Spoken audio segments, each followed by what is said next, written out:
기도하고 저희 소혜림들 강의 같이 하도록 하겠습니다. 수많은 죄와 허물로 죽었던 우리를 살리신 예수님, 사랑과 은혜가 풍성하신 하나님 감사를 드립니다. 여러 많은 일들로 어려운 시기에 하나님의 말씀을 듣고 배우는 일에 마음을 모아 함께 모이게 하시니 감사를 드립니다.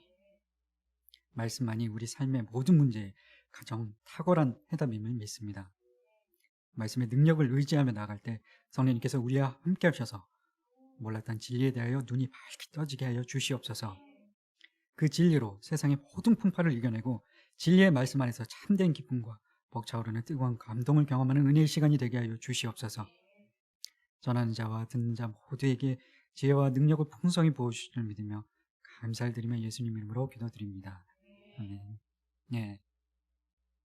한 주 동안 평안하셨습니까? 네, 오늘 벌써 이제 가을 학기 시작하고 절반 이제 5번째 시간이 됐는데 저희들이 13문부터 해서 오늘 이제 19문, 오늘 19문까지 하면 죄에 대한 내용은 끝나는데 저희들이 뭐 여기 오늘까지 해서 죄에 대한 내용이 끝난다고 해서 뭐 그 이후에 그런 내용들이 뭐 안 나오는 것은 아니긴 하지만 좀 더 구체적으로 살펴보는 것은 13문부터 19문까지 해서 끝나게 될 거고, 저희들이 지금까지 그럼 살펴봤던 내용들을 잠깐 다시 한번 뒤돌아보면 12문에서 1문부터 12문까지 하나님께서 우리가 살아가는 존재의 이유와 목적이 1문이었고 왜 살아가는지 그 내용이 오늘도 잠깐 이제 나오게 될 텐데, 오늘 질문이 타락으로 인해서 인간이 어떤 상태에 빠지게 됐는가, 그게 17문이었고 인간이 어떤 상태에 빠지게 됐습니까? 타락으로 인해서 아담으로부터 유전된 그 타락으로 인해서 인간이 어떤 상태에 이르게 되었습니까? 그게 이제 17문인데 죄와 비참의 상태에 이르게 되었다, 빠지게 되었다. 그게 17문의 질문과 답이었고, 18문은 그럼 그 타락으로 인해서 어떤 상태에 이르게 되었는가? 죄와 비참의 상태에 이르게 됐는데 그럼 죄의 상태, 죄는 구체적으로 우리가 겪게 되는 죄는 구체적으로 어떻게 구성이 되어져 있고 그 원죄와 자범죄로 구성이 되어져 있는데 원죄의 결과는 무엇인가, 이제 지난주에 그걸 살펴봤지 않습니까? 원죄로 인한 그 3가지 기억하시라고. 죄가 유전되는 거는 아담이 선악과를 따먹었는데 그 따먹은 것으로 인해서 타락을 한 게 왜 우리도 타락한 사람으로 태어나게 되는지, 그것에 대해서 기억해야 될 2가지가 유전성과 대표성이라고 말씀을 드렸고, 지난주에 그 죄의 양상에 대해서 기억해야 될 3가지.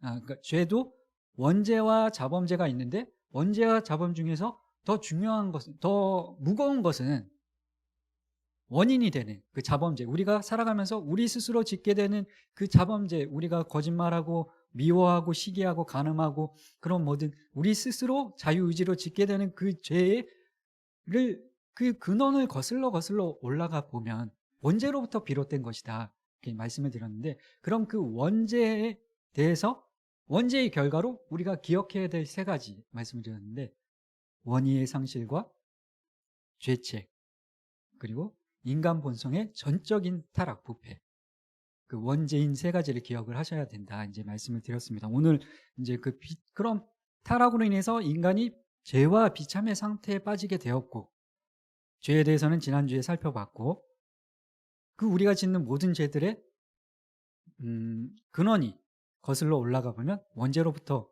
비롯됐다 살펴봤고, 오늘은 그럼 비참의 상태에 대해서, 인간이 타락한 상태에서 그 비참의 의미는 무엇인지가 이제 오늘 질문인데, 이제 비참의 결과로 4가지를 저희가 기억을 해야 되거든요. 4가지로 나눠서 이제 설명을 하고 있는데, 그 소요리 문답을 만드신 신학자들이 4가지로 나눠서 설명을 하고 있는데, 첫 번째는 그 비참의 상태가 어떤 상태냐, 하나님과의 관계가 끊어진 상태다. 2번째는 하나님의 진노와 저주 아래 놓여져 있는 상태다. 그리고 3번째는 육체와 영혼이 분리되는 죽음을 경험해야 되는 그런 상태를 비참이라고 한다. 그리고 4번째로는 그 비참의 상태가 무엇이냐, 타락으로 인한 비참의 상태가 무엇이냐, 4번째로는 그 육체와 영혼이 분리되는 육체적인 죽음뿐만이 아니라 육체적인 죽음 이외에 영원한 죽음, 지옥 형벌이 끊임없이 지속된다. 그 네 가지를 이제 신학자들이 19문을 비참을 설명을 하면서 그 비참, 그 고통, 미저리 이제 고통과 어려움들 이제 비참 그거를 얘기하는 건데 타락으로 인한 죄, 비참, 그 고통의 양상, 구체적인 내용들을 그 네 가지 하나님과의 관계가 끊어지는 것, 그리고 하나님의 진노와 저주 아래 놓이게 되는 것. 그리고 세 번째로는 원래 타락하지 않았더라면 선악과를 따먹지 않았더라면 육체의 죽음이 없는데 육체의 죽음을 경험해야 되고 세 번째로 네 번째로 육체의 죽음뿐만이 아니라 육체의 죽음 이후에 영원한 지옥 형벌 그런 비참과 고통을 겪어야 된다. 이제 그게 이제 19문의 내용인데 13문은 12문과 연결해서 뭐 1문과 15문과 연결해서 우리의 존재의 이유와 목적은 하나님을 영화롭게 하고 그분을 영원토록 즐거워하는 것인데 그것을 하나님을 즐거워하고 하나님을 영화롭게 하고 하나님을 즐거워할 수 있는 방법으로 주신 것이 성경이다. 그게 2문이지 않습니까? 2문이고 그럼 성경에서 주로 가르치는 내용은 3문이 하나님에 대해서 우리가 알아야 할 내용과 우리가 지켜야 할 내용들 39문부터 107문까지 우리가 하나님께서 우리에게 요구하시는 의무가 그렇게 되고 뭐 4, 5, 6문이 하나님에 대해서 하나님이 어떤 분이신지가 4문 그리고 5문은 하나님 외에 또 다른 신이 있습니까가 이제 5문이고 오직 살아계시며 참되신 하나님 한 분밖에 안 계시다. 그게 이제 5문의 질문과 답이고 6문은 그럼 오직 한 분만 계신다는데 성부, 성자, 성령 그 삼위일체의 의미는 무엇이냐? 그게 이제 6문이었고 그럼 그 인간에게도 하나님께서 인간을 창조하신 이유와 목적이 있는 것처럼 1문에서 그리고 7문은 그럼 하나님의 목적은 무엇인가? 하나님의 작정은 무엇인가? 하나님의 작정은 하나님의 영원한 계획과 목적인데 그분의 작정에 따라 앞으로 일어날 모든 일들을 정하셨다는 게 이제 하나님의 작정에 대한 내용이 7문이고 그럼 그 작정을 어떻게 이루시냐? 8문이? 어떻게 이루십니까? 작정은? 창조와 섭리를 통해서 9문은 그럼 창조는 무엇입니까? 창조란 능력의 말씀으로 엿새 동안 아무것도 없는 데서 모든 것을 만드신 것인데 그 만드신 모든 것이 너무 좋았다, 선했다. 그래서 능육무선 뭐 그렇게 기억하시면 좋을 것 같다고 말씀드렸었는데 그럼 그 창조물 중에서 모든 하나님께서 창조하신 그 모든 피조물 중에서도 특별하게 창조하신 인간은 어떻게 창조하셨는가 신문인데 인간은 어떻게 창조하셨습니까? 남자와 여자로 창조하시되 하나님의 형상대로 지식과 의와 거룩이 있게 창조하셨다. 그리고 그럼 섭리는 무엇인가? 그리고 11문이 그 인간 그 모든 피조물들을 하나님께서 보존하고 통치하시는데 그냥 창조하시고 방관하시는 것이 아니라 하나님께서 보존하시고 통치하시는데 그것을 섭리라고 하는데 그럼 인간에 대해서 특별히 섭리하신 것이 무엇인가? 선악과를 주시면서 다른 모든 피조물들은 그냥 그 능력의 말씀으로 거역할 수 없는 그 능력의 말씀으로 말씀하시기만 하면 그 명령대로 이루어지는 것이 너무나 당연했는데 사람에게는 자유의지를 주셔서 너희가 모든 피조물들을 다스리고 에덴 동산 안에 있는 모든 과실 나무들을 따먹되 동산 중앙에 있는 선악과는 따먹지 말아라. 그걸 따먹으면 반드시 죽으리라. 그렇게 말씀하시면 따먹지 않는 게 너무 당연한데 우리의 자유의지로 따먹을 수도 있고 순종할 수도 있고 불순종할 수도 있는 자유의지를 특별한 존엄성을 특별한 섭리를 우리 인간에게는 허락하셨다. 그럼 이제 13문 가을부터 시작한 13문이 그 창조된 상태를 우리의 첫 부모가 13문, 14문, 15문은 첫 부모 아담에 이제 조금 초점이 맞춰져 있는데 우리의 그 첫 부모가 아담이 첫 조상이 그 창조된 상태를 유지했습니까?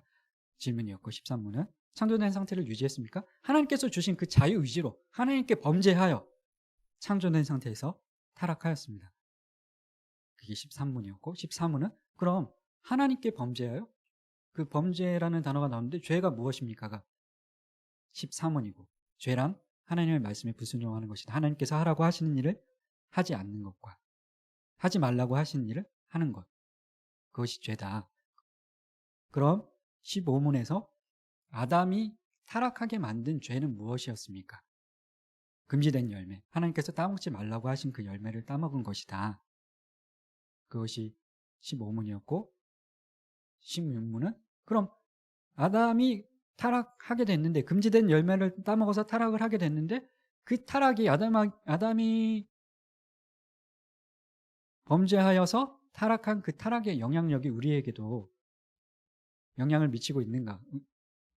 그것이 이제 16문인데, 아담과 맺은 언약은 하나님께서 그 선악과를 따먹지 말아라. 아담과 맺은 언약은 유전성 대표성 때문에 아담과만 맺으신 것이 아니라 인류의 대표로 우리 후손들과도 맺으신 것인데, 정상적인 출생 방법으로 태어난 모든 사람들은 아담과 함께 아담의 허리 안에서 같이 범죄했고 같이 함께 타락했다. 그게 이제 16문이고 17문, 18문 지난주에 배운 것처럼, 그럼 그 타락으로 인해서, 우리가 유전받은 그 타락으로 인해서 인류는 어떤 상태에 빠지게 됐는지, 죄와 비참의 상태에 빠지게 됐다. 네. 죄의 상태는 무엇이냐? 그게 이제 18문이고, 원죄, 자범죄, 원죄인, 원의의 상실, 죄체, 그리고 인간 본성의 전적인 타락. 그것을 기억을 하셔야 되는데, 우리가 죄를 지을 수밖에 없는 존재, 도무지 가망이 없는 존재로 태어날 때부터 우리는 그렇게 태어났다. 원죄 때문에 우리 안에 선한 것이, 의인은 없나니 하나도 없다. 하나님께서 말씀을 하시고, 바울도 로마서 7장에서 내 마음에 원하고 선을 행하고자 하는 의지는 있으나 그 죄와 사망의 법이 거룩한 하나님의 그 선을 행하고자 하는 의지와 싸워 나를 계속 괴롭게 한다. 그 탄식을 하고 있는데, 우리는 그렇게 태어날 때부터 원죄로 인해 죄에 끌리는, 죄를 지을 수밖에 없는 그런 존재들로 태어났는데, 오늘 배울 내용은, 그럼 그 비참의 상태라는 것은 무엇이냐, 구체적으로 어떤 것이냐, 그것에 대해서 배우게 될 텐데, 왜 저희들이 이렇게 죄에 대해서 배우고, 오늘은 특별히 그 비참에 대해서 왜 우리가 배워야 될까요? 왜 이것을 알아야 할까? 그러니까 앤서니 쿠마라는 그 신학자가 있는데, 그분이 모든 인간은 이성적인 피조물로 지어졌기 때문에 어떤 일을 할 때 그 일을 해야 되는 이유를 가지기를 원한다. 그렇게 이야기를 했거든요. 우리가 공부를 하면 이 비참에 대해서, 죄에 대해서 왜 이 자리에 앉아서 공부를 해야 되는지, 목적이 뭔지, 이유가 뭔지, 왜 우리는 이것을 공부해야 될까요? 지난주에 저희 학교에서 조금 뜨겁게 이슈가 되었던 학교 게시판이 막 불이 나고 그랬는데, 그러니까 여가부에서, 그러니까 교육부에서 법정 의무 교육을 해라 해서 어떤 영상, 가정폭력과 성폭력 예방에 대한 세미나 그 영상이 올라왔는데, 지금 학부에도 올라오고 신대원에도 올라왔는데, 학부는 어떤지 모르겠는데 이제 신대원 학생들은 찬반 양론이 이제 나뉜 거예요. 그 내용 자체는 좋은데, 그러니까 그런 교육을 해야 되는 이유, 우리가 이런 것들을 공부해야 되는 이유가, 그 내용은 좋았는데 제가 이제 그것을 보면서 새롭게 깨달은 내용이, 그 가정폭력의 양상들에 대해서 이제 쭉 설명을 해주는데, 가정폭력이 은폐성의 특징이 있고 중첩성의 특징이 있고, 그리고 뭐 반복성의 특징이 있다. 그 폭력이 은폐성, 그러니까 가족들끼리 일어나는 그 일이기 때문에, 만약에 우리가 밖에서 어떤 폭력 사건이 일어나거나 벌어지거나 하면 뭐 고소를 하거나 뭐 이렇게 이슈가 돼서 이제 시시비비를 가리는데, 가정 안에서도 그런 일이 있기는 하지만, 시시비비를 가리는 일이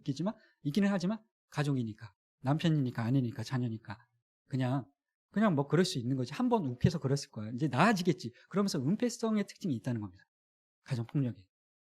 그리고 또 중첩성은, 그게 한 가지 물리적인 폭력뿐만이 아니라 한 번 폭력을 행사하기 시작하면 그 폭력을 행사했던 당사자가, 남편이 됐든 아내가 됐든 자녀가 됐든 부모가 됐든, 폭력을 행사했던 그 당사자가 수용을 하고 그 은폐하게 돼버리면 그냥 받아주네? 수용하네? 저 사람은 그래도 되는 사람이야. 또 다른 죄, 그냥 폭력 말고 또 다른 물리적인 폭력이 아니라, 뭐 제가 새롭게 이제 그것도 폭력이구나 하고 그 세미나를 들으면서 깨달았던 내용이, 경제적인 폭력, 이제 그 가장의 특권을, 그 권력을 이용을 해서 통제하고 지배하려고 하는 것. 뭐 물건을 하나 살 때도 사소한 거 하나까지 통제하려고 하는, 그것조차도 폭력이다. 경제적인 폭력일 수 있다. 뭐 그런 내용들을 들었는데, 그리고 반복되는 특징들, 은폐성, 중첩성, 뭐 반복성, 그런 특징들이 있다고 하더라고요. 그 내용을 아무튼 쭉 들으면서 좋았는데, 우리가 공부하는 목적도 그런 것들을 알아야 되니까, 이런 부분들이 위험하고 예방해야 되니까, 그래서 우리가 공부를 해야 되는데, 죄의 그 비참의 양상과 양태에 대해서도 공부를 해야 되는데, 학교에서는 왜 그게 조금 이슈가 되었냐 하면, 그런 내용들은 좋은데, 취지는 좋은데, 예방을 하고 그런 양상들을 몰랐던 부분들, 뭐 경제적인 폭력, 예속 카드를 주면서 이제 아내가 카드를 쓰면 문자가 날라오면 바로 뭐 전화오고 뭐 그런 일들이 있고 그러지 않습니까? 그래서 막 이제 뭐 싸우고 막 통제하고, 그런 것들도 폭력일 수 있다. 그 가장의 특권을 이용한, 권력을 이용한 통제하려고 하는 폭력일 수 있는데, 폭력과 갈등이 서로 차이가 있는데 사람들이 그걸 혼동을 하는데, 갈등은 그 서로 다른 각각의 힘들이 서로 충돌하는 것이고, 그게 갈등이고, 힘 대 힘끼리 충돌하는 게 갈등이고, 폭력은 그 힘을 가진 특정한 한 사람이 그 힘을 이용해서 통제하고 지배하려고 하는 것이 폭력이다. 그럼 아무튼 유익한 내용들이 많이 있었는데, 왜 이슈가 됐냐 하면, 그 원인이 지금 저희가 지난주에 18문 배웠던 것처럼, 그 자본주의의 원인이 무엇입니까? 원죄.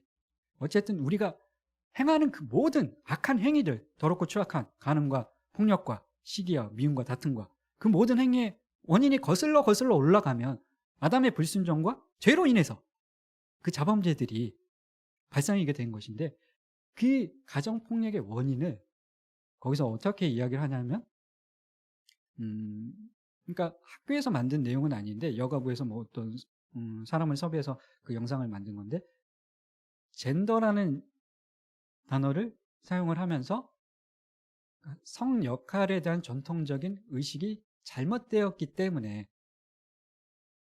성별의 차별, 성차별 때문에 그 폭력이 발생을 한다. 대부분 남성이 조금 우월적인 힘, 물리적인 힘이나 경제적인 힘을 가지고 있는데, 그 남성을 거의 그 잠재적인 범죄자처럼 이야기를 하고, 피해 사례에도 대부분이 아니라 거의 다 이제 여성의 피해 사례만 이야기를 하고, 요즘에 물론 그런 것을 보면서 남자로서 실제로 과거에는 가부장적인 그런 사회 구조 속에 우리나라가 그런 일들이 많이 있었는데, 남편이, 아버지가 자녀들에게, 아내에게 그런 일들이 많이 있었는데, 그래도 요즘에는 많이 개선이 되지 않았습니까? 근데 너무 지나치게 그쪽 편향적으로 남자 때문에 그 가정폭력이 발생을 한다, 그런 논조로 이제 그 영상을 이제 세미나를 진행을 해서, 그리고 그런 부분들이 조금 이슈가 됐었고, 뭐 그럴 수 있는데, 그것까지는 받아들일 수 있는데, 뭐 젠더라는 용어의 사용이나 성평등이라는 용어의 사용, 그것이 이제 문제가 되는 부분인데, 그 문제를 알고 있는 분들도 있고 모르고 있는 분들도 있고, 신학교 내에서도 지금 모르고 있는데, 저희는 그 김지현 약사님 모셔서 거기에 대해서 강의를 해주시지 않았습니까? 그 젠더라는 그 단어 안에, 어떤 단어, 특정 집단이 사용하는 단어 안에는 그 사람들의 사상이 내포되어 있을 수 있는데, 특히나 일베들이 쓰는 단어들이 그렇지 않습니까? 뭐 그리고 광주 민주화 운동을 광주 사태라고 하는 것과 민주화 운동이라고 하는 것과 전혀 다른, 공식적으로는 분명히 민주화 운동이라고 이제 그렇게 인정이 됐는데, 여전히 폭동, 사태, 뭐 간첩의 활동이었다, 그런 식으로 비하하는, 그래서 용어를 그렇게 사용하는 사람들인데, 동일한 사안에 대해서 그 젠더라는 표현 안에 김지현 역사님이 저희 강의해 주셨던 것처럼 31가지 남성과 하는, 저희가 계속 신문에, 저희들 어떻게 창조하셨습니까? 사람을 남자와 여자로 창조하시되, XX, XY 밖에 없는데, 김지현 역사님이 오셔서 말씀하신 것처럼 XX, XY 외에 제3의 성, 그것을 지칭하는 XX, XY를 의미하는 성별, 그 두 가지 성만 있다고 의미하는, 그 의미가 내포되어 있는 단어가 성별, 섹스고, 섹스 성별이 XX, XY, 남성, 여성만 인정하는 단어인데, 젠더는 그렇지 않다는 겁니다. 그 김재현 약사님 오셔서 말씀하셨던 것처럼 31가지, 뭐 미국에서는 뭐 160가지까지, 내가 오늘 느끼는 감정에 따라 오늘 내가 여자로 느끼면은 여탕이나 뭐 여자 화장실 가서 그것 때문에 막 난리 나지 않습니까? 미국에서도 그렇고. 근데 아무튼 그런 용어를 사용하면서 신학교에서 우리가 수용할 수 없는 그런 내용들을 조금 이야기를 해서 문제가 됐던 부분들이 있는데, 어쨌든 우리가 알아야 할 내용들, 좀 경계해야 될 내용들, 여러 가지 하나님을 아는 지식이 없어서 내 백성이 망하는도다, 하나님께서 말씀을 하셨는데, 그 비참이 어떤 것인지, 왜 우리가 공부를 해야 하냐면 그 죄에 대해서 13문부터 19문까지 우리가 왜 알아야 되고 공부를 해야 하냐면, 그것이 그 가정폭력이 거기서는 지금 그 강사는 여자 강사분이었었는데 약간 그것 때문에도 논란이 됐어요. 페미니스트다, 지나치게 남성 혐오적인 그런, 예, 논조로 이야기를 하고 해서 그 내용 자체는 뭐 은폐성, 중첩성, 반복성, 그 내용 자체는 좋았는데, 음, 그런 잘못된 이론들, 가정폭력의 원인이 전통적인 성 역할에 그릇된 인식 때문에 그렇다 이야기를 하면서, 제목은 가정폭력 예방 교육인데 성인지, 저도 이제 요번에 알았어요. 그 성인지 감수성, 거기에 대해서 이제 듣기만 하고, 언론을 통해서 듣기만 하고 정확히 그게 무슨 의미인지는 몰랐었는데, 그러니까 남성 여성을 이제 조금 그릇된 고정관념에서 탈피해야 된다, 그게 이제 성인지 감수성 교육이라고 하더라고요. 음. 빨간색은 여자, 지금 상훈이가 오늘 빨간색 멋지게 입고, 저렇게 빨간색 입고 와도 뭐 이쁜 게 아니라 멋지지 않습니까? 원래 모델이라서 그렇긴 하지만, 그런 이제 빨간색은 여자의 색깔이다, 그런 고정감을 깨야 된다는 거는 인정을 하는데, 그걸 막 지나치게 나가서 뭐 31가지 160가지 그 이제 숨겨놓고 있는 발톱과 의도들이 있기 때문에 신학교에서는 지금 문제가 되는 거고, 야금야금 살라미 전술이라는 게 있는데, 한 방에 사단이 뿔을 이렇게 드러내고 이빨을 드러내고 공격을 하는 게 아니라 야금야금 몰래, 이제 그 살람이라는 것이 그 이태리의 소세지를 얇게 점여서 파는 걸 살람이라고 하는데, 이게 공격을 할 때, 적진을 공격을 할 때 큰 무기나 막 어떤 막 대형 전략을 짜서 공격하는 게 아니라 한두 명씩 야금야금 이제 공격하는 것을 살라미 전술이라고 합니다. 근데 이제 그런 식의 잘못된 하나님에 대해서, 이 가정폭력의 원인에 대해서, 그 죄의 양상에 대해서 모르고 있으니까 그런 강의를 하고, 그런 것을 또 하물며 신학교에서 강의를 하고 있는데 그런 부분들이 이슈가 되고 했었는데, 저희들이 비참에 대해서, 죄에 대해서 알지 못하면 13문에 저희가 공부를 했던 것처럼 사단이 교묘하게 살라미 전술처럼 그 말씀을, 하나님의 말씀을 살짝 첨가하거나 누락시키거나 변질시켜서 하와를 유혹하지 않았습니까? 바르게 하나님을 알지 못하면, 그 비참에 대해서, 죄에 대해서 구체적으로, 그 타락에 대해서 알지 못하면, 우는 사자와 같이 사단이 24시간 365일 우리를 넘어뜨리려고, 괴로움과 고통에 빠지게 만들려고, 그 목적을 가지고 속이고 죽이고 빼앗으려고 사단은 자기의 사명을 완수하려고 하고 있는데, 거기에서 우리가 승리하기 위해서 이 비참에 대해서 오늘 또 공부를 하는 것이니까, 그 목적에 대해서 아시고 같이 함께 그러니까 오늘 공부할 내용은 아까 앞에 서두에 다 설명을 드렸습니다. 그 네 가지만 기억하시면 되거든요. 그 비참의 양상이 어떻게 우리에게 나타나는가. 첫 번째, 하나님과의 관계 단절. 두 번째, 하나님의 진노와 저주 아래 놓인 채로 계속 비참하게 살게 된다, 이 땅에서. 그리고 세 번째로, 육체와 영혼이 분리되는 죽음을 경험하게 된다. 네 번째로, 육체의 죽음뿐만이 아니라, 그것으로 끝나는 게 아니라 죽음 이후에도 영원한 형벌이, 지옥에서 그 영원한 형벌이 우리에게 그 타락으로 인해서 우리에게 유입이 되게 되었다. 그 네 가지만 잘 기억하시면 되는데, 52페이지 19문 같이 함께 읽어보도록 하겠습니다. 시작.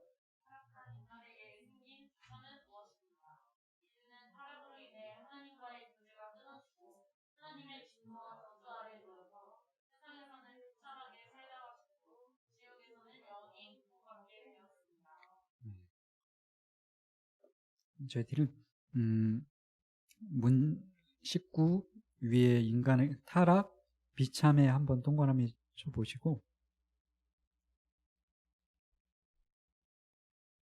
그리고 답 19에 보시면 1번 하나님과의 교제가 끊어지고, 2번 하나님의 진노와 저주 아래에 놓여서, 그리고 3번 죽고, 그리고 4번 지옥에서는 영원히 고통받게 되었습니다.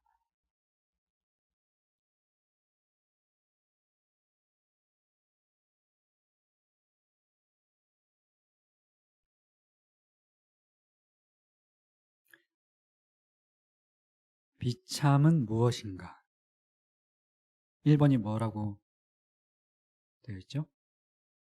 하나님과의 교제가 끊어지고, 예.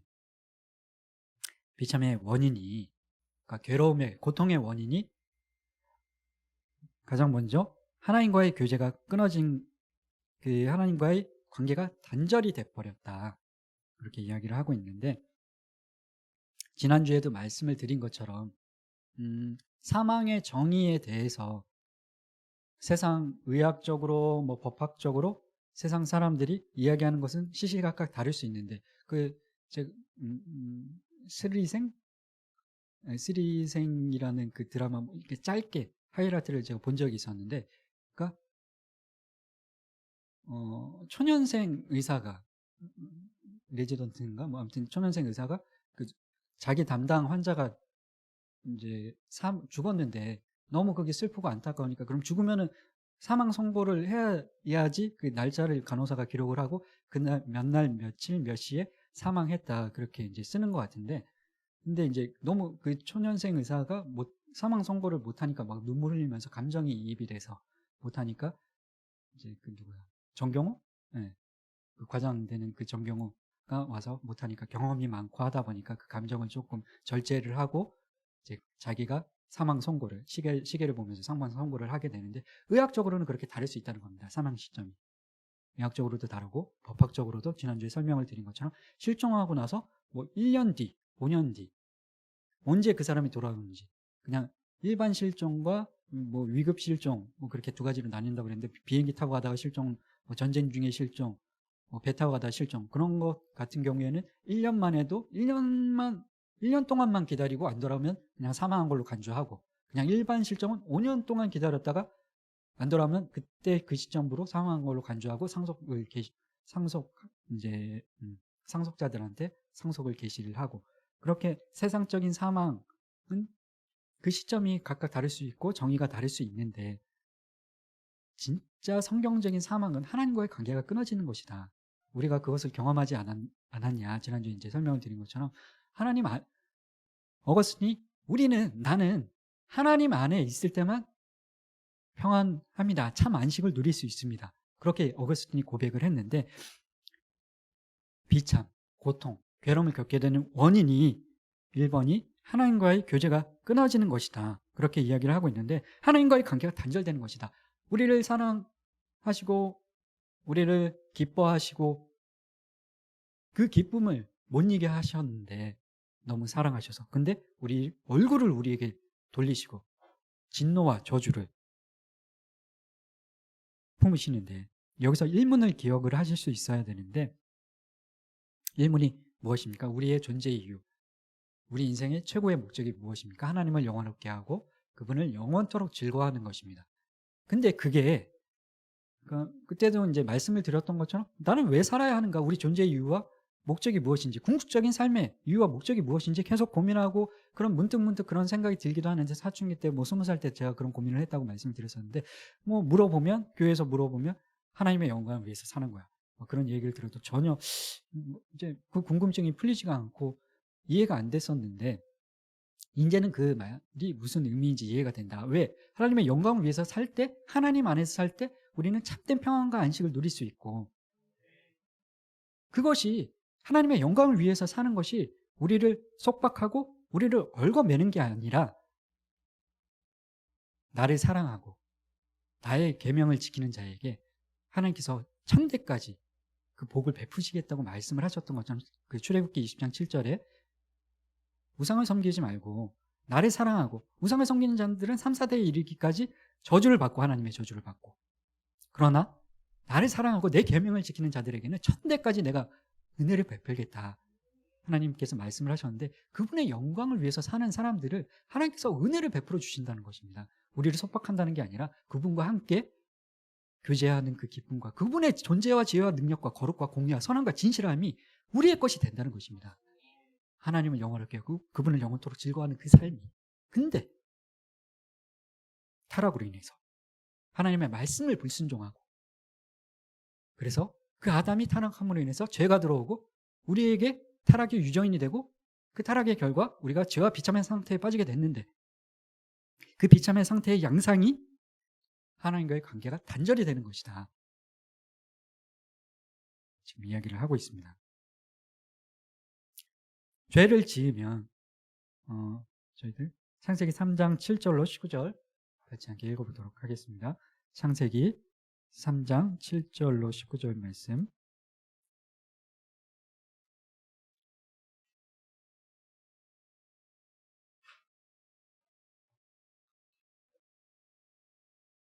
제가 먼저 읽고 교독하시도록 하겠습니다. 이에 그들의 눈이 밝아져 자기들이 벗은 줄을 알고 무화과 나무 잎을 엮어 치마로 삼았더라.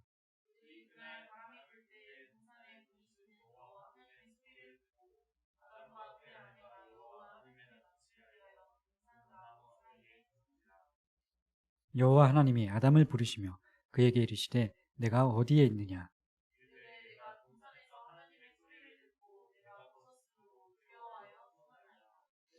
이르시되 누가 너의 벗었음을 내게 알렸느냐? 내가 내게 먹지 말라 명한 그 나무 열매를 내가 먹었느냐?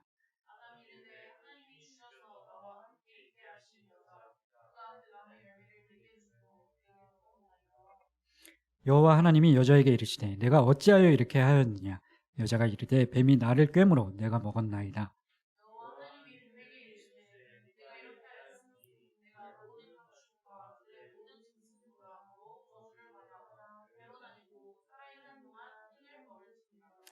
내가 너로 여자와 원수가 되게 하고 내 후손도 여자의 후손과 원수가 되게 하리니 여자의 후손은 내 머리를 상하게 할 것이요 너는 그의 발꿈치를 상하게 할 것이니라 하시고,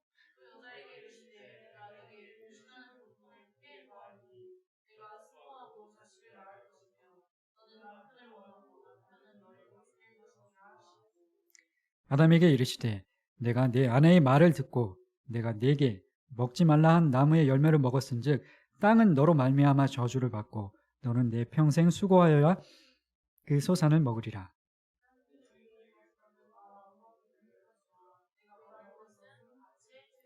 같이 읽겠습니다. 내가 흙으로 돌아갈 때까지 얼굴에 땀을 흘려야 먹을 것을 먹으리니 내가 그것에서 취함을 입었습니다. 너는 흙이니 흙으로 돌아갈 것이니라 하시니라. 아멘. 네. 그 죄로 인해서 어떤 형벌들, 어떤 비참에 빠지게 됐는지 7절로 19절에 쭉 그렇게 나와 있는 내용을 요약한 것이 이제 소리음답 19문 답 19, 네, 거기에 그렇게 기록이 되어 있는데, 죄를 지으면 형벌이 왜 있어야 할까요? 여기 저희 보시면 죄에 대한 형벌이 있어야 하는 이유는 그래야 이 세상에 공의가 이루어지기 때문이다. 그래야 죄를 지었으면 당연히 그에 응당 상응하는 벌이 있어야 되지 않냐. 요즘 이제 공의라는 단어를 제가 찾아봤는데, 요즘 그러니까 공평과 정의, 의로운 것들, 평등, 아까도 그러니까 이제 그 세미나 말씀드렸던 것처럼 평등, 기독교가 사실은 여성의 권익 신장을 위해서 굉장히 많이 노력을 했고, 우리 그 유교 문화에 기독교가 들어와서 여자들이 배움의 기회도, 그리고 예배도 뭐 떨어져서 각각 나뉘어서 예배를 드리고, 의료 혜택, 뭐 어떤 교육의 혜택, 그런 것들을 못 받았었는데 선교사님들이 들어와서 그런 불평등한 부분들을, 양성평등을 많이 이뤄냈었는데 그럼 공평과 정의가 양성평등이라는 단어를 써야 되는데 거기서 이제 성평등이라는 단어를 쓰거든요. 양성평등과 성평등은 다른데, 성에는, 그러니까 양성은 남성 여성이고, 성평등은 뭐 트랜스젠더, 뭐 아까 얘기했던 내가 오늘 느끼는 성, 자의적인, 자기가 하나님께서 창조하신 성이 아니라 자기가 그날 창조하는 그 성, 자각하는 그 성, 그것까지 평등하게 대우해달라. 그게 이제 성평등인데, 그런 것들은 저희가 배격해야 되는 비성경적인 것이니까 잘 기억을 하시면 좋을 것 같고, 공평과 정의가 이루어져야 되는데 현재 지금 2030 세대가 분노하고 있는, 지금 뭐 여당이나 야당이나 가릴 것 없이 고위공직자나 국회의원들이 그 흑수저, 금수저, 노력하고 공부 열심히 하고 해서 성공할 수 있는 게 아니라 그냥 고위공직자의 아들, 딸로 태어나면 공부 열심히 안 해도 좋은 학교에 진학하고 퇴직금 뭐 몇 억씩 받고, 그런 일들에 대해서, 그 불평등한 일에 대해서 젊은 세대들이, 2030 세대들이 뭐 여당 야당 가릴 것 없이 정치적인 얘기를 하는 것이 아니라 공평하지 않고 불공평하고 부당한, 정의가 아닌 부당한 그런 행태들이 너무 많이 이루어지기 때문에 믿는 자나 믿지 않는 자나 거기에 대해서 2030 세대들이 크게 분노하고 있는데, 그게 어떤 행동, 열심히 노력하고 일하면 거기에 상응하는 어떤 보상이 이루어져야 되는 게 너무 자연스러운 일인데 그렇지 않다 보니까 분노하고 있는 것 아닙니까? 죄를 지으면, 선한 일을 행하면 보상을 받고, 하나님, 아까도 우리가 말씀을 나눈 것처럼 하나님을 사랑하고 그분을 영원토록 즐거워하고 나를 사랑하고 내 계명을 지키는 자들, 그럼 하나님께서 보상을 주시지 않습니까? 천대까지. 근데 죄를 지으면 벌을 받는 게 그게 공평한 거 아니겠습니까? 그래서 죄에 대한 형벌이 있어야 하는데, 아담이 불순종하고 하나님의 말씀을 듣지 않고 죄를 지음으로 인해서, 타락함으로 인해서 인간들이 비참과 죄의 상태에 빠지게 되었는데, 그 죄와 비참의 상태, 그 비참의 양상, 비참의 양상이라는 것이 결국에는 죄에 대한 형벌인 것입니다. 하나님과의 관계가 끊어지고 하나님의 진노와 저주 아래에 있게 되고, 육체의 죽음으로 육체가 영원히 분리되는 그 두려움과 공포를 경험할 수밖에 없게 되고, 그것으로 끝이 아니라 지옥 형벌을 받게 되는 그 죄에 대한 형벌이, 그것이 지혜와 하나님의 존재와 지혜와 능력과 공의와 거룩과 선함과 진실하신, 무한 영원 불변하신, 변하지 않으신 그 하나님의 공의가 이루어지는 것 아니겠습니까? 죄에 대해서는 형벌이 있는 것이, 믿지 않는 2030 세대들도 그 불공평과 부당한 일에 대해서 분노하는데 하나님은 더 하시지 않겠습니까? 아담이 그 죄에 불순종하고 타락함으로 인해서 죄와 비참에 빠지게 되었는데, 그 네 가지를 저희들이 기억을 해야 되는데, 첫 번째로 53페이지 창세기 3장 1번, 하나님과 사람의 그 답에 동그라미 쳤던 1번, 하나님과의 관계가 끊어짐. 1번, 하나님과 사람과의 관계가 깨졌습니다. 창세기 3장 7절로 8절 말씀 같이 읽어보도록 하겠습니다. 시작.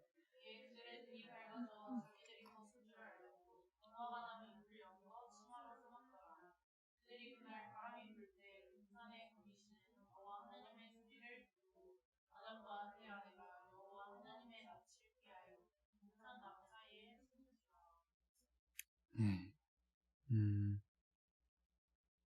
여기 보시면 벗은 줄을 알고 벗은 줄을 알았다. 이것이 어떤 의미냐면, 그 앞에 보시면 이에 그들의 눈이 밝아져. 그냥 읽으면은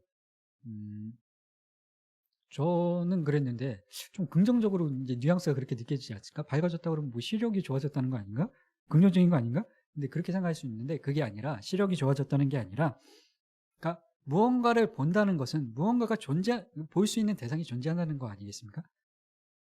그전에는, 하나님의 말씀에 불순종하기 전에는 그게 없었는데, 그 인식할 수 있는 대상이 그 죄와 수치와 부끄러움과 양심의 가책이 없었는데 불순종한 이후에 보게 되었다는 것입니다.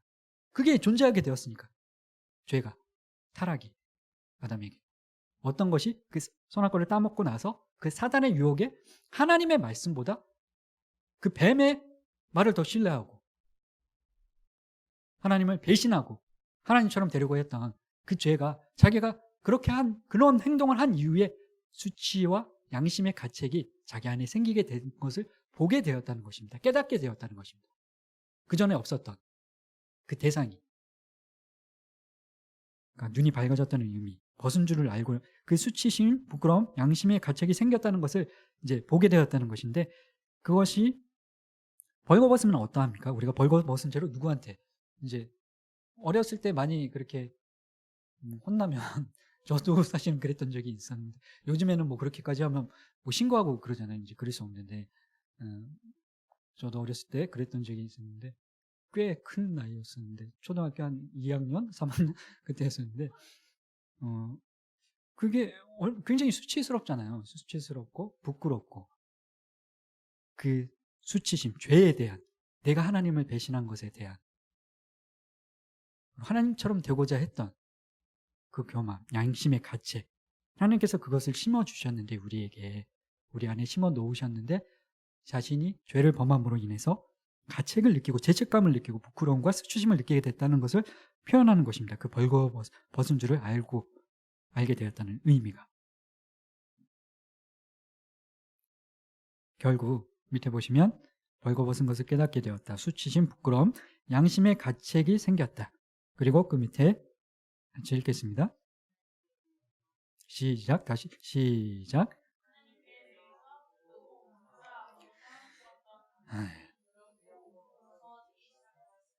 네, 여기에 이제 저희 그 백금산 목사님 그분이 쓰신 책을 기초로 해서 이렇게 편제가 되어 있는데, 저희 교재가 사모님이 그것을 참고하고 또 다른 서적도 참고해서 쓰신 것인데, 저희 이제 이 교재에 보시면 1번과 2번이 같이 함께 써져 있거든요. 1번은 하나님과의 교제가 끊어지고, 52페이지 위에 다시 한번 보시기 바랍니다. 1번은 비참의 양상이, 첫 번째가 그 비참이 무엇이냐, 하나님과의 교제가 단절되는 것이 첫 번째고, 두 번째는 하나님의 진노와 저주 아래 놓여서 세상에서는 비참하게 살다가, 거기가 이제 두 번째인데, 하나님께 대해서 하나님께서 우리를 기뻐하시고 우리도 하나님을 기뻐하고 감사하고 사랑하던 친밀한 교제를 나누던 에덴 동산에서 창조된 이후에 하나님께서 얼마나 우리를 특별하게 창조하시고 특별하게 섭리하셨으면 자유의지를 주시고 존엄성을 주시고, 다른 모든 피조물들은 그냥 명령한 대로 로봇처럼 그냥 그대로 되게 만드셨는데, 우리에게는 특별한 존엄성을 부여하시고 자유의지를 주시고 하나님의 형상대로 만들어 주셨는데, 그렇게 사랑하셨는데, 그렇게 친밀한 교제를 나눴었는데, 그런데 그런 감정이 하나님을 두려워하는 감정, 무서워하는 감정으로 변하게 되었다. 하나님의 진노와 저주 아래 놓이게 되었다. 그게 얼마나 슬픈 일인지, 그 좋으신 하나님이, 그렇게 우리를 사랑하신 하나님이 당신의 형상대로 특별한 존엄성을 부여해서 자유의지를, 다른 피조물에게는 주지 않는 자유의지를 우리에게 주신 그 좋으신 하나님이, 그분에게 우리가 사랑을 받는 게 아니라 그분의 진노와 저주 아래 놓여 있다는 것만큼 슬프고 비참하고 불쌍한 일이 어디 있겠습니까? 그 아담의 불순종으로 인해서, 타락으로 인해서, 죄로 인해서 이런 비참함을 우리가 겪게 되었다. 그리고 7절 8절에 나오는 대로 아담과 하와가 어떻게 합니까? 하나님의 낯을 피해 그 사랑의 친밀한 교제의 관계였던 하나님을 멀리 피하고 도망치고 숨게 되었습니다. 밑에 7절에 또 눈이 밝아져 하나님을 아는 지식과 의와 거룩함을 상실했다는 것을 깨닫게 되었다는 것과, 아까 말씀드린 것처럼 그전에는 없었던 수치, 죄책, 타락, 죄, 비참, 그런 것이 볼 수 있는 대상이 그 수치, 죄책감, 그게 생겼다는 것을 깨닫게 되었다는 것입니다. 눈이 밝아졌다는 의미가. 그래서 또 한 가지 하나님 앞에서 피하고 도망치고 숨게 된 상태를 사실은 그렇게 했으면 그 상태를 해결하기 위해서 그 비참의 상태, 죄의 상태, 그 상태를 벗어나기 위해서 적극적으로 어떤 타개책을 생각을 해봤어야 되는데 행동을 저희가 지난 주일 설교 말씀을 드린 것처럼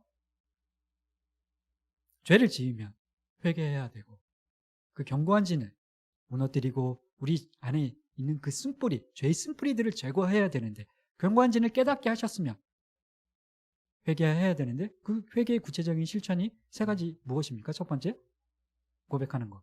두 번째, 꾸짖고 대적하는 것. 세 번째, 바꿔버리는 것. 그랬어야 되는데 아담이 그 죄를 지었으면 하나님 앞에 고백을 하고 아담과 하와가 그리고 그 죄가 사단이 유혹할 때 사실은 대적하고 꾸짖었어야 되는데 그러지 못했고 그럼 수치심과 양심의 가책이 있을 때 그 죄책감이 있을 때 그것도 꾸짖고 거부했어야 되는데 거기서 돌아섰어야 되는데 바꿨어야 되는데 그러지 않고 하나님 낯을 피하여 둘이 도망을 갔습니다. 네. 뒤에 보시면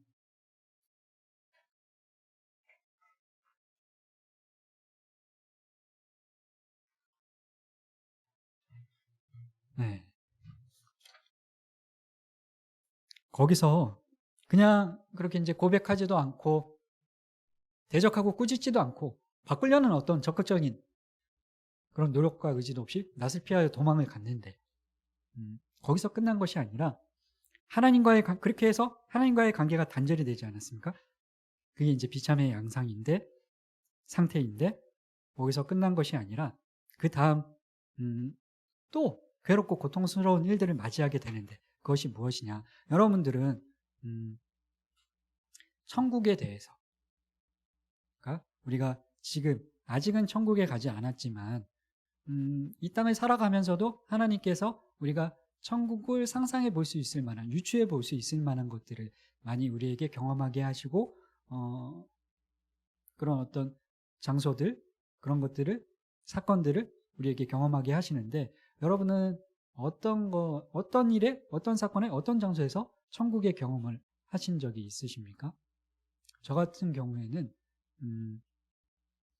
부모님과 동생이랑 누나네 가족들과 뭐 보라카이 거기에 갔을 때 거기가 진짜 무슨 화이트 비치인가? 네, 거기 그 해변에서 엄청 멋있는 풍경에 좋은 날씨에 망고가 그렇게 저는 너무 맛있을 수가 없더라고요. 그리고 싸고 3,000원이면 막 이만큼 지금 저희 한국에서는 10,000원 줘야지 3개 요만큼 주잖아요. 근데 거기서 3,000원, 뭐 2,000원 이만큼 사다가 그것도 근데 망고도 먹다 보면 여기에 얼얼하게 얼마나 맛있게 먹는데 뼈까지 막 이렇게 핥아 먹었는데 그 뼈를 먹으면 여기 이제 뭐 그게 응어리가 아무튼 마비되는 그게 들어있다고 그러더라고요. 그 뼈 같은 거. 그 정도로 여기 천국에 가면 이런 열매들이 거기 또 가고 싶다 막 한 번 갔다 왔는데 진짜 천국이 그렇지 않을까 그런 상상들을 했었거든요. 그런 상상도 있었고 가족들이 사랑하는 사람들과 그런 좋은 곳에 가는 경험들 그리고 뭐 지난주에 백신을 맞았는데 1차 백신 맞았을 때는 제가 괜찮았는데 2차 때도 괜찮을 줄 알았는데 생사의 고비를 왔다 갔다 하면서 천국에 가는구나 뭐 그런 생각들도 하게 3층 천에 뭐 이제 바울이 올라갔다고 하는 것처럼 그런 경험들도 있고 했는데 그런 것처럼 이제 가장 하나님께서 그 천국을 경험할 수 있는 유추해 볼 수 있는 상상해 볼 수 있는 그런 기본적인 기초적인 공동체로 가정을 허락하셨는데 사랑하는 가족들 사랑하는 아내, 사랑하는 남편, 사랑하는 자녀, 사랑하는 부모 그 공동체를 허락하셨는데 가장 기본적인 근데 비참이 타락이 죄가 그 가정을 깨트려 버렸다는 겁니다. 하나님과의 관계만 끊어지고 깨져버린 것이 아니라 그 비참이, 그 죄가, 그 타락이 사람과의 관계마저 깨지게 만들었다는 것입니다. 창세기 3장 11절로 12절 말씀 같이 함께 읽어보도록 하겠습니다. 시작.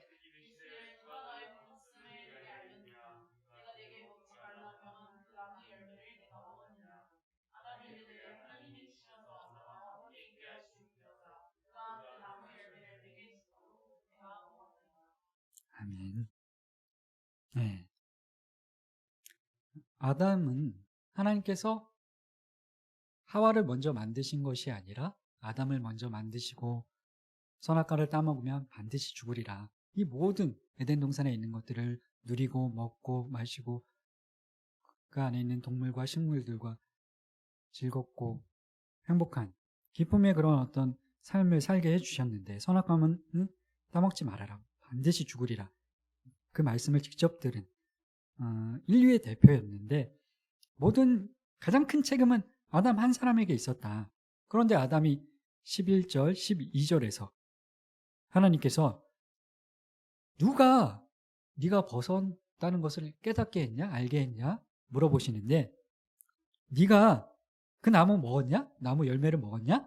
물어보시는데 뭐라고 아담이 대답합니까? 아담이 이르되 하나님이 주셔서 나와 함께 있게 하신 여자 그가 그 나무 열매를 내게 주므로 제가 그런 게 아니라 하와가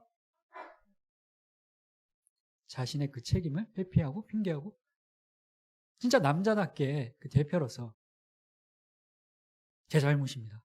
제가 책임지겠습니다. 제가 매 맡겠습니다. 그러는 것이 아니라 치졸하게 아내의 핑계를 대고 아내한테 책임을 전가하고 그 양심의 가책을, 수치를, 부끄러움을 저 여자 때문에 그렇다 하면서 남편과 아내와의 그 관계가 끊어지게 만드는 싸우고 다투게 만드는 그 결과를 타락과 죄가 낳게 했다는 것입니다. 하나님께서는 무엇을 원하셨냐? 보시면 하나님께서는 원래 아담과 하와를 창조하시고 아담과 하나님께서 친밀한 기쁨의 교제를 나누는 것을 기뻐하셨던 것처럼 아담과 하와도 서로 하나님과 아담의 관계뿐만이 아니라 아담과 하와도 서로 사랑하고 아껴주고 그런 삶을 살기를 하나님께서 원하시고 그런 모습을 기쁘게 보셨는데 우리가 부모님들이 자녀들을 볼 때 형제들끼리 서로 챙겨주고 뭐 현이가 자기 동생들을 뭐 챙길 때나 그런 것들을 우리가 볼 때 흐뭇하고 뿌듯하고 기쁘지 않습니까? 하나님께서도 아담과 하와가 그러기를 원하셨는데 그게 아니라 지금 아담이 자기 아내 핑계를 대고 치졸하게 그 책임을 전가하고 싸우는 그런 모습을 보여주면서 결국에는 그때부터 가정에 갈등과 괴로움과 고통이 가정 안의 폭력이 다른 것이 아니라 성인지의 그랬던 인식 때문이 아니라 남성의 지나친 권위의식 때문이 아니라 그런 부분도 물론 그조차도 남성의 그릇된 권위의식조차도 죄로 비롯된 것 아닙니까? 자기 자신을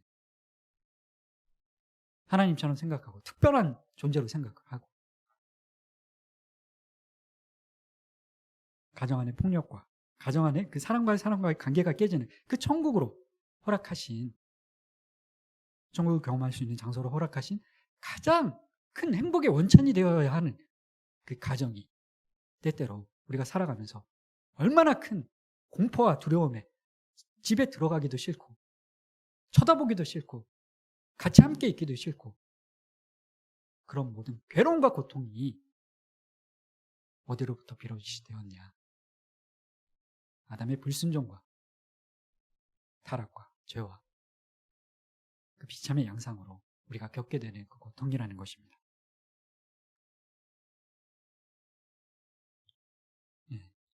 5분, 5시 5분까지 쉬었다가 아담의 그 불순종과 타락과 그 타락이 우리에게 전가가 되고 또 죄, 타락이 유전이 되고 죄가 그 타락으로 인한 우리는 죄와 비참의 상태에 빠지게 됐다. 17문이 타락으로 인해서 인간은 어떤 상태에 이르게 되었는가가 17문이었고 죄와 비참의 상태에 빠지게 됐다. 그 타락으로 인해서 인간은 그런데 그 죄의 상태는 무엇이냐가 18문이었고 19문은 비참의 상태가 무엇이냐. 비참한 상태, 괴로운 상태, 고통의 상태, 그 타락으로 인한 고통의 상태, 하나님과의 관계가 단절이 되는 거예요. 그 나를 사랑하시고 기뻐하시고 특별한 존재로 존엄성을 부여해 주셨던 하나님과의 사랑하는 사람과 관계가 끊어진다는 것만큼 괴롭고 고통 네, 저도 딱 한 번 제가 연애를 했었는데 네, 오래전 일인데 이제 제가 4년 연애하고 헤어졌거든요. 네, 굉장히 오래됐는데 2006년에 헤어지고 지금까지 진짜 오래됐죠. 근데 헤어질 때 어떻게 헤어졌냐면 저는 괜찮다 갈 테면 가라 그랬거든요. 제가 그때 이제 뭐 공부한다고 나 공부하니까 못 만나줄 거야 자주. 그럼 너 힘들면은 가라 기다릴 수 있으면 기다리고 그렇게 좀 뻗었는데 그게 진짜 떠날 줄 몰랐는데 떠나고 나니까 떠날 때도 이제 헤어질 때도 자기 이제 헤어지요. 그래서 헤어졌는데 헤어질 때도 자기가 막 펑펑 울면서 헤어지라고 그러는 거야. 그래 알았어. 그래 잘 행복하게 잘 살고 그렇게 헤어졌거든요. 그날 헤어지고 근데 다음날 그럴 줄 몰랐는데 내가 그럴 줄 몰랐는데 웃으면서 나는 헤어지고 막 그 친구는 그렇게 이제 떠나갔는데 그 상실감이라는 게 처음 경험해 보는 감정이니까 아무튼 되게 고통스러운 제가 43kg까지 막 빠졌어요. 막 그 속에 무슨 뭐 고춧가루 폭탄이 터진 것 같고 그 4년 동안의 시간들 뭐 아무튼 뭐 그런 것들이 생각나면서 근데 굉장히 고통스럽다, 괴로웠다. 사랑하는 사람과 관계가 단절이 되는 게 얼마나 고통스러운 일인지 인간과 인간과의 관계에서도 그런 일들이 있는데 하물며 우리 인간을 누구보다도 더 자신의 아들을 주기까지 사랑하시는 하나님과 우리와 그 관계가 단절됐다는 것이 얼마나 비참하고 고통스러운 상태인지 우리가 알아야 되는데 첫 번째는 그 비참의 양상이 하나님과의 관계의 단절. 두 번째는 사랑과 사랑 관계의 관계의 단절이다. 그것으로 부부간에 아담이 하와를 서로 사랑하라는 존재로 지어진 남편과 아내가 남편이 그 아내 핑계를 대고 치졸하게 책임을 회피하고 전가하고 싸우고 다투고 서로 헐뜯는 그렇게 관계가 끊어지는 가장 최소 단위의 천국을 경험할 수 있는 공동체인 가정 안에서 그 관계가 끊어져 버리고 말았는데 부부 사이의 관계만 끊어진 것이 아니라 그런 가정 안에서의 괴로움과 고통만 있는 것이 아니라 그런 비참만 있는 것이 아니라 형제끼리 만화에 제가 그 카톡방에 만화 이 책이 이제 그 백금산 목사님이 쓰신 소결의 문답 만화책인데 근데 굉장히 식견이 탁월하고 만화라고 뭐 이렇게 수준이 낮거나 그런 건 아니거든요. 아무튼 되게 재밌기도 하고 근데 가인이 아벨을 그러니까 형제끼리 죽이는 부부끼리만 그런 것이 아니라 형제끼리 같은 뱃속에서 태어난 형제끼리 가인과 아벨이 서로 가인이 아벨을 죽이는 동생을 죽이는 그것뿐만 아니라 그리고 여기 보시면 가족관계를 중심으로 임한 고통들이 그 비참의 결과다. 3장 16절에 또 여자에게 이르시되 내가 네게 임신하는 고통을 크게 더하리니 내가 수고하고 자식을 낳을 것이며 너는 남편을 원하고 남편은 너를 다스릴 것이니라 하시고 예. 하와에게 임한 고통이 해산의 고통이다. 그게 불순종하지 않았더라면 선악과를 따먹지 않았더라면 새 생명이 탄생하는 것이 나의 자녀가 탄생하는 것이 기쁨의 일들 고통스러운 일이 아니었을 텐데 해산의 고통을 3장 16절에 창세기 3장 16절에 내가 내게 임신하는 고통을 크게 더하리니 내가 수고하고 자식을 낳을 것이며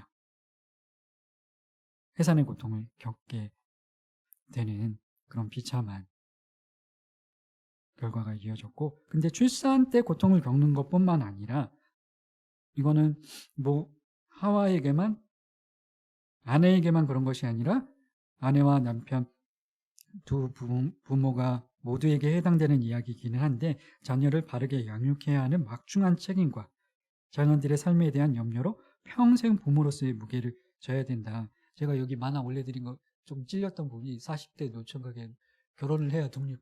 아직까지 결혼을 안 하고 있으니까 부모님의 근심과 걱정과 염려가 되고 그런 부분이 좀 찔렸는데, 그것뿐만이 아니라 아무튼 부모가 또 자식을 계속 출산 때 고통을 당하는 것뿐만 아니라 키우면서도 계속 어떤 그런 무게, 평생 부모로서의 삶의 무게를 감당해야 되고, 그것뿐만 아니라 부부끼리 싸울 뿐 아니라 형제끼리 싸울 뿐만 아니라 자식이 부모한테 좀 뭐 만화는 조금 우스꽝스럽게 그려놓긴 했지만, 제도 말썽 한번 피워볼까 하면서 이렇게 우스꽝스럽게 그려놓긴 했지만, 얼마나 부모의 권위에 도전하는 요즘 중고등생들이 뭐 전 아무튼 이상한 단어로 용어로 부모를 이제 친구들끼리 할 때 뭐 부른다고 하는데, 그 정도로 부모의 권위를 권위 앞에 도전하고 그 가정의 어떤 평화를, 천국이 되어야 되는 가장 행복의 원천이 되는 그 가정 안에서 형제끼리, 부부끼리, 부모와 자식끼리 그렇게 다툼이 있을 뿐만 아니라 얼마나 안타까운 뉴스들을 또 우리가 많이 봅니까? 부모가 또 자기 자식을 기저귀를 안 갈아줘서 뭐 뼈가 녹았다 뭐 그런 이야기들이나 자기 자식을 때려서 죽이는 그런 말도 할 수 없는 그런 가정 안에서의 사랑과의 관계가 끊어지는 죄의 그 비참한 양상과 고통과 아픔들이 그 불순종의 결과로, 하나님의 말씀 앞에 불순종한 결과로 우리가 경험을 하게 되었다. 그 죄의 형벌로, 아까 말씀드린 그 죄의 형벌로 인해서 그런 아픔과 고통들을 말할 수 없는 일들을 우리가 겪고 살 수밖에 없게 되었는데, 남편과의 관계에 있어서 하와가 너는 남편을 원하고 남편은 너를 다스릴 것이니라. 에베소서 5장에 그렇게 기록을 하고 있는데, 이 에베소서 5장 말씀인데, 남편을 원하고라는 의미는 어떤 의미냐면, 그러니까 남편을 하와가, 아내가 좀 내 뜻대로 어떻게 하고 싶은데 이렇게 하자고 하면 좀 따라와 주기를 원하고 그러길 바라는데, 그렇지 않다는 거예요. 나는 남편을 원하는데 남편은 자기 마음대로 자기 뜻대로 하고 남편이 너를 다스릴 것이다. 여기 창세기 3장 16절에 그렇게 너는 남편을 원하고 남편은 너를 다스릴 것이다. 그렇게 기록을 하고 있는데, 에베소서 5장에서는 남편과 아내의 관계를, 성경적인 그 부부의 관계를 말씀을 하시면서 남편은 자기 아내를 목숨과 같이 사랑을 하고 아내는 주께 순종하듯 남편에게 순종을 해라. 그렇게 기록을 하고 있는데, 그 질서들을 깨트리고 있다는 것입니다. 그 성경적인 질서들이 깨지고 가정 안에서의 폭력과 남편과 아내, 부모와 자식, 형제끼리 그 다툼과 고통들, 아픔들을 저희들이 경험하게 되는 그 이유가 불순종과 죄와 비참, 타락 때문이다.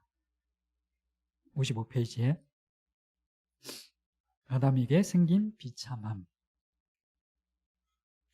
아담에게 생긴 비참함은, 그러니까 이 내용이 어떤 내용이냐면, 우리 모든 인류가 아담으로 인해서, 아담이 그 선악과를 따먹은 불순종으로 인해서 그 비참한, 지금 계속 우리가 이야기 나눴던 하나님과의 관계가, 그 사랑하는 사람과의 관계가 단절되는 고통과, 그리고 사람과의 관계가 단절되는 그 고통을 겪게 되었는데, 아담이 겪는 고통은 그 범위가 인류의 대표로서 더 컸다. 그것을 이야기하고 있는 것이거든요. 창세기 3장 17절 18절 시작.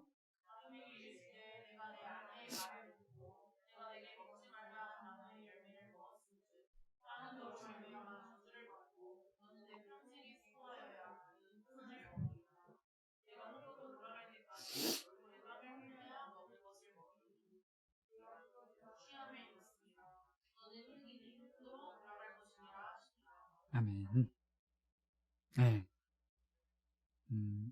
인류의 대표로서 더 큰 고통을, 그 비참함을 겪게 되었고, 그리고 인류의 대표였기 때문에 모든 피조물, 인간뿐만이 아니라 모든 피조물, 땅과 바다와 생물과 동물의, 식물과 동물의 모든 피조물의 대표였는데, 그렇기 때문에 그 아담의 범죄의 결과와 그 영향이 피조물 전체에 미치게 되었다. 어떻게 그 피조물 전체에 미치게 되었냐? 여기 보시면 땅은 너로 말미암아 저주를 받고 지진과 기근과 뭐 전쟁과 그 모든 자연재해들도 아담의 범죄로 인해서 우리가 겪게 된 그 결과물이라는 것입니다. 그리고 17절, 18절 저희들이 읽은 대로 그 전에는 먹고 살고 노동하는 것조차도 그 타락하기 전에는, 선악과를 따먹기 전에는 노동도 하나님께서 우리에게 주신 선물이거든요. 저희들이 땀을 흘릴 때, 일할 때 때때로 힘들고 고통스럽기도 하지만 일하면서 또 성취감과 기쁨과 만족을 누리는 경우들도 있지 않습니까? 그게 선물인데, 노동도 그 전에 밭을 안 갈고 뭐 농사를 안 짓고 타락하기 전에도 그런 것들을 했었거든요, 아담이. 근데 그 이후에는 노동이 수고로움과 고달픔이 되었다. 왜냐하면 땅은 가시덤불과 엉겅퀴를 내고 밭을 기경해도 소산물이, 열심히 하지 않으면, 비옥한 땅을 찾지 못하면 소산물을 얻지 못하게 되는 그 수고로움과 고달픔을 겪게 되었다는 것입니다. 그렇게 사람과 사람과의 관계가 끊어지고 모든 피조물들이 저주를 받게 되었는데, 그리고 나머지 이제 두 가지, 육체의 죽음과 영원한 죽음에 대해서 저희들이 살펴보게 될 텐데, 창세기 3장 19절, 55페이지 창세기 3장 19절 시작.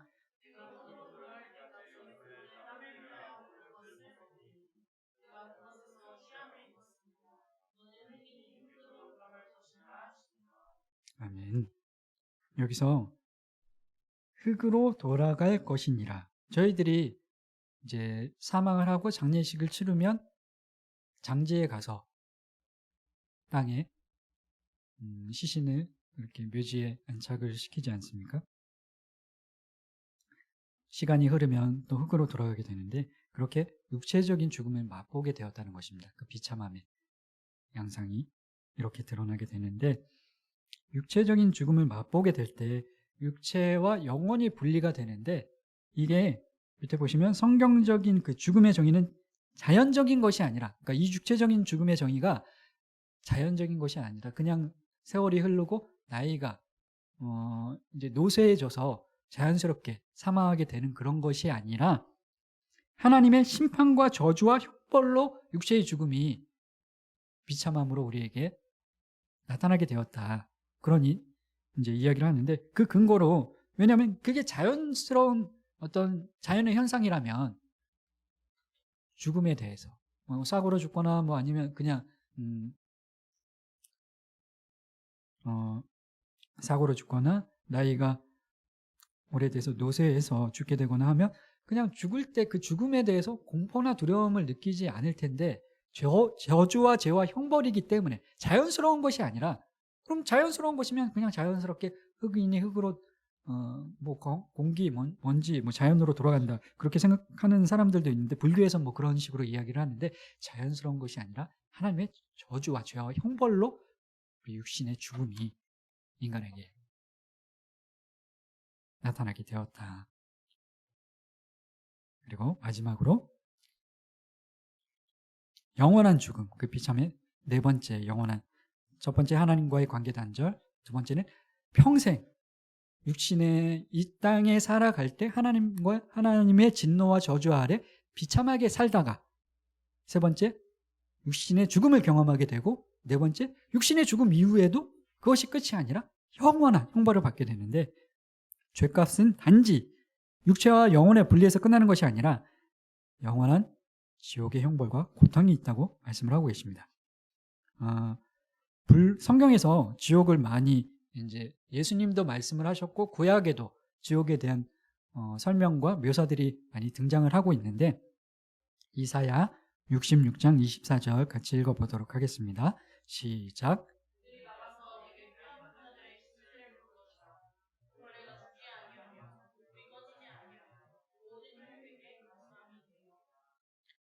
네, 여기 보시면 벌레가 죽지 아니하며 그 불이 꺼지지 아니하여. 벌레도 죽지 않고 뭐 어느 정도 화력이 떨어지면 뭐 기름이 떨어지거나 나무가 없어지거나 그럼 불이 꺼져야 되는데 영원히 꺼지지 않는 그 불 가운데 우리가 떨어지게 된다는 것인데 예레미야 7장 30절 33절 말씀 시작.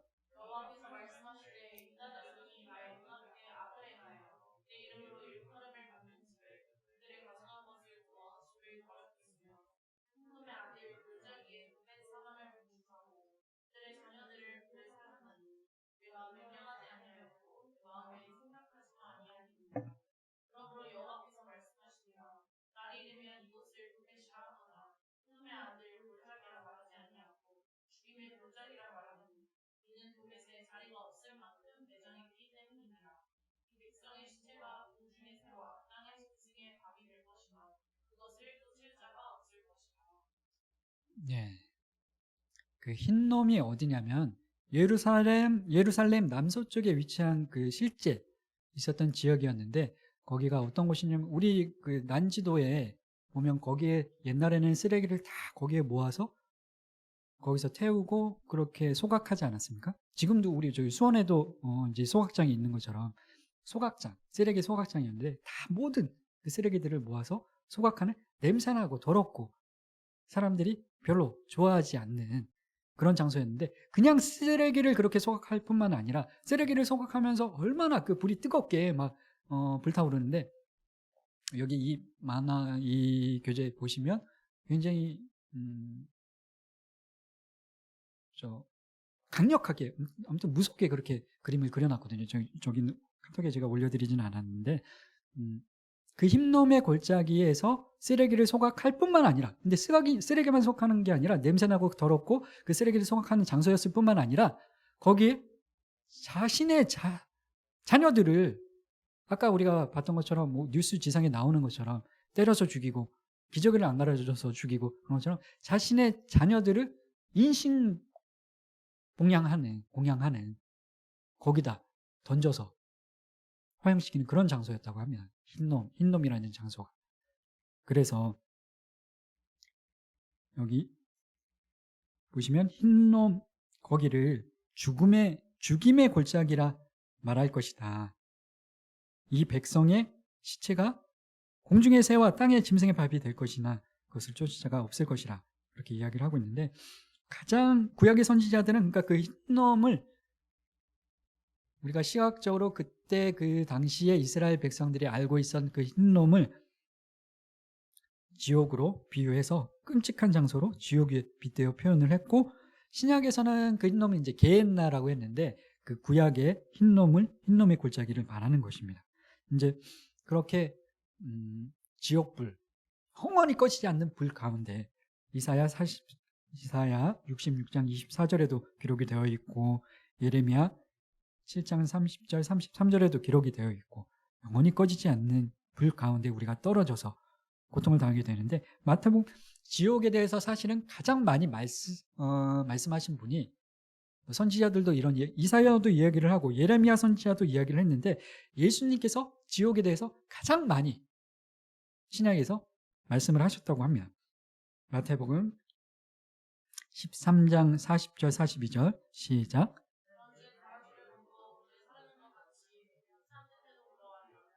인자가 그 천사들을 보내리니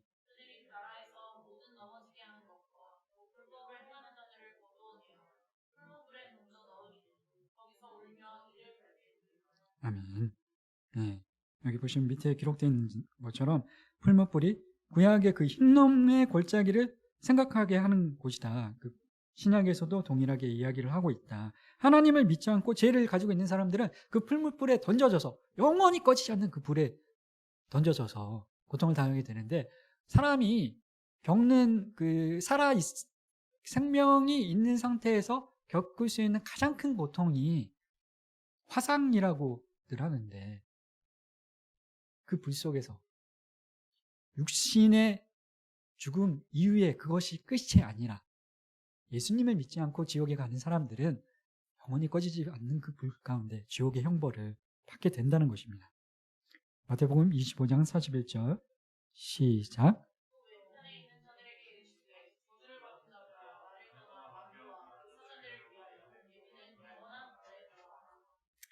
네, 영원한 불이 양과 염소로 분류되는 예수님 믿는 사람과 믿지 않는 사람들을 심판하실 때 예수님 믿지 않는 사람들은 사단을 위하여 예비된 곳 영원한 불에 들어간다고 또 마태복음 25장 41절에 그렇게 기록을 하고 있습니다. 그리고 또 뭐 어둠으로 그렇게 비유된 지옥의 내용들이 나오는데 나중에 한번 읽어보시고, 그러니까 우리가 또 굉장히 큰 공포심을 느끼는 경우가 어렸을 때도 그렇고 성인이 돼서도 그렇지만 아주 어두운 장소에, 칠흑같이 어두운 장소에 아무도 없이 혼자 떨어졌을 때 가장 큰 공포심을, 아이들은 더더욱 그렇고 어른들도 그렇지 않습니까? 아무도 없이 혼자 고립돼서 떨어져 있을 때 저는 아직 뭐 그런 굉장히 큰 공포심을 느끼게 되는데 지옥이 그렇다는 것입니다. 이제 마태복음 8장, 22장, 25장에 그 내용이 나와 있고, 그리고 누가복음 그 다음 페이지에 누가복음 16장 23절 24절 시작.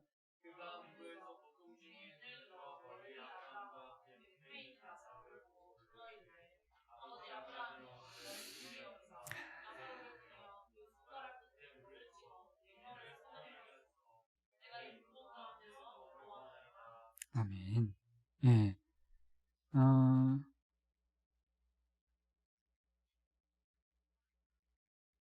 그 이제 부자가 그 거지 나사로는 천국에 있고 그 부자는 지옥 그 불에 있는데 너무 뜨거우니까 고통을 당하면서 물 한 방울만 혀에 찍어 달라고 그렇게 간절히 구하고 있는데 이쪽에서 그쪽으로 건너갈 수가 없다, 그렇게 이야기하지 않습니까? 이 내용이 그 내용인데, 그러면서 그럼 못 건너오면 나는 그럼 어쩔 수 없고 내 가족들한테 가서 좀 얘기 좀 해달라고, 여기에 오면 안 되니까 예수님 잘 믿고 뭐 이제 구원받을 수 있게끔 잘 가서 좀 이런 곳이 실제로 존재한다는 것을 좀 가서 얘기해달라고 그 부자가 얘기하니까 예수님께서 이미 선지자들과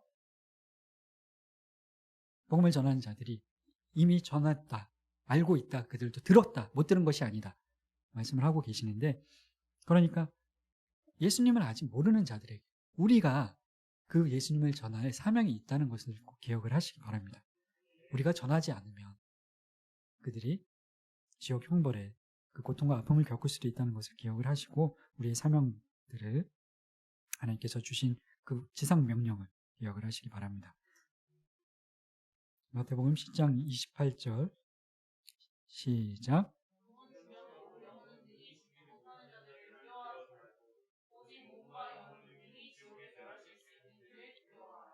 아멘.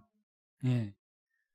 저희들이 네 가지 하나님과의 관계 단절, 사람과 사람 사이의 관계 단절, 세 번째가 육체의 죽음인데, 육체의 죽음도 고통스럽지만 그것은 일시적인 것이고 몸이 죽임을 당하는 것보다 더 두려워야 할 것이 그 영원한 지옥 형벌인데, 몸은 죽이지만 영혼을 죽이지 못하는 그 사단을 두려워하지 말고 가서 복음을 전해라, 죽기까지 그 사명을 다해라, 그렇게 이야기를 하고 계시는데, 이렇게 예수님께서 밑에 보시면 우리 인생에서 가장 끔찍하고 무서운 것은 육체의 죽음이 아니고 우리 몸과 영혼이 영원한 지옥불에 들어가는 것이라고 말씀을 하십니다. 마태복음 18장 8절 9절 제가 읽어드리도록 하겠습니다. 만일 내 손이나 내 발이 너를 범죄하게 하거든 찍어내버리라. 장애인이나 다리 저는 자로 영생에 들어가는 것이 두 손과 두 발을 가지고 영원한 불에 던져지는 것보다 나으니라. 만일 내 눈이 너를 범죄하게 하거든 빼어내버리라. 한눈으로 영생에 들어가는 것이 두 눈을 가지고 지옥불에 던져지는 것보다 나으니라. 아멘.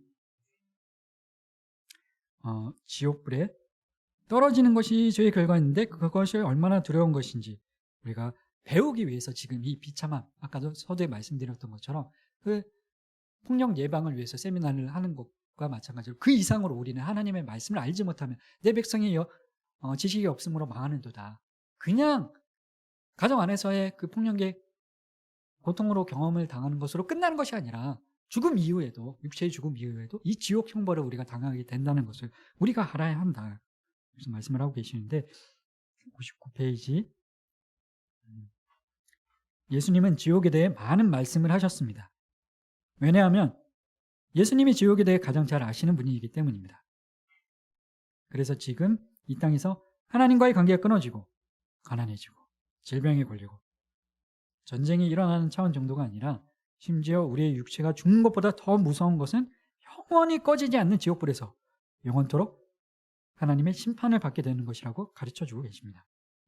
이 내용을 보시면 그러니까 가장 저희들에게 고통스러운 것은 그 영원한 지옥 형벌도 고통스러운 거지만 그것이 왜 고통스럽냐, 화상처럼 그 육신의 고통 때문에도 고통스러운 거지만 1번이 가장 중요하거든요. 하나님과의 관계가 단절되는 것. 지옥에서도 결코 그 하나님의 진노와 저주 안에서 벗어날 수가 없는 겁니다. 영원히 하나님과의 진노의 저주.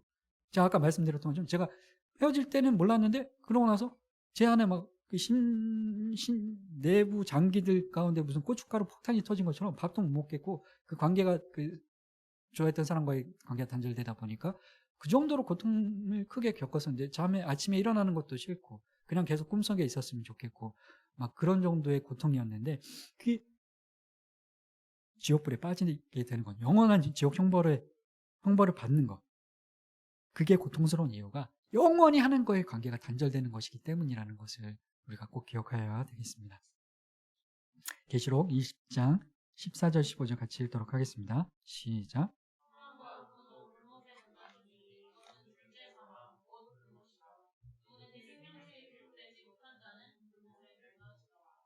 아멘. 네. 저희가 계속 살펴봤던 것처럼 하나님의 그 생명책에 기록이 되지 못하면 그 영원한 불에 빠지게 되는데 하나님과의 관계가 단절되는 것이 죽음이고 또 육체와 영혼이 분리되는 것도 죽음이지만 영원한 죽음은 하나님 결국에는 1번과 3번이 같은 거나 마찬가지인 것. 그 지옥에 가면 하나님과의 관계가 영원히 회복될 수 없는 것 아닙니까? 그러므로 죽음은 존재가 사라지는 것이 아니라 하나님으로부터 그 하나님의 진노와 저주가 영원히 끊이지 않는 상태에 놓여지게 된다는 것입니다. 우리를 사랑하셨다.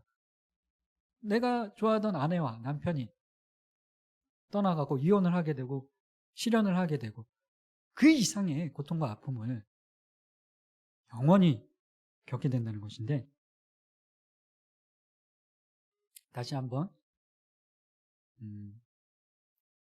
그 비참함의 양상, 상태 4가지 이제 그 다시 한번 떠올리고 말씀을 마치도록 할 텐데 첫 번째는 무엇입니까? 하나님과의 관계가 단절되는 것. 두 번째는 하나님의 진노와 저주 아래 놓여서 세상에서 비참한 상태에 계속 사는 것. 그리고 세 번째는 그렇게 살다가 육체와 영혼이 분리되는 죽음을 경험하게 되는 그 고통을 경험하게 돼요. 네 번째는 영원한 하나님과의 관계가 끊어졌을 때 그때 아담이 눈이 밝아져서 어떤 것을 경험하게 됐습니까? 수치심과 부끄러움과 양심의 가책을 느끼게 됐는데 근데 그렇게 아담의 타락으로 인해서 선악과를 따먹은 그 불순종으로 인해서 그 타락이 우리에게 유전이 되고 그 타락의 결과 우리는 죄와 비참한 상태에 빠지게 되고 죄는 또 죄를 낳는 그 원죄가 우리한테 전가가 됐는데 또 자범죄, 죄가 죄를 낳게 되는 그리고 비참은 하나님과의 관계 계속 이 땅 가운데 하나님의 진노와 저주 아래 살 수밖에 없는 그리고 수치와 부끄러움과 양심의 가책을 느끼며 살 수밖에 없는 그런 아픔을 우리가 아담의 불순종으로 인해서 겪게 되었는데, 근데 예수님 믿는 사람들은 어떻게 됩니까? 우리가 당할 그 수치, 우리가 당할 그 부끄러움과 우리가 당할 그 비참함과 그 고통과 그 아픔을 예수님이 대신, 내가 당할 수치를 대신 당하시고, 내가 당할 고통을 대신 당하시고, 그 예수님 믿는 사람들은 그 안에서 소망을 가질 수 있다는 것입니다. 그 양심의 가치, 우리는 더 이상 죄책감이나 양심의, 예수님 믿는 사람들은 그런 것을 느낄 필요가 없습니다. 왜냐? 예수님의 보혈이 우리의 죄를 깨끗게 하셨기 때문에. 에베소서 1장 7절에는 이렇게 기록이 되어 있습니다. 우리는 그리스도 안에서 그의 은혜의 풍성함을 따라 그의 피로 말미암아 속량 곧 죄 사함을 받았느니라. 아멘. 예.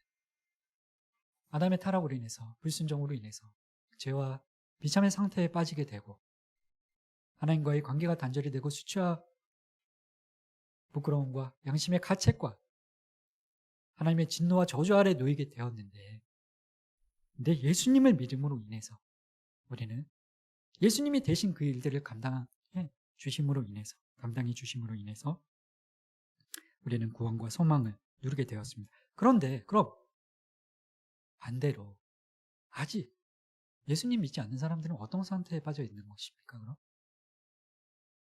여전히 수치와 부끄러움과 양심의 가책과 하나님의 진노와 저주 아래 놓여 있는 상태 아닙니까?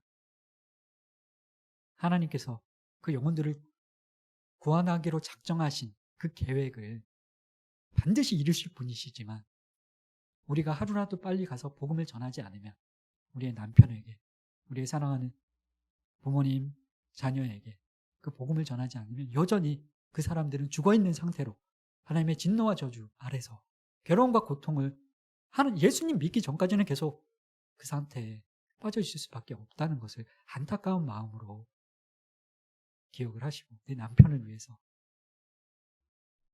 우리 사랑하는 친구, 가족, 부모님을 위해서 복음을 전하는 일에 우리가 열심을 다해야 함을 꼭 기억을 하시길 바랍니다.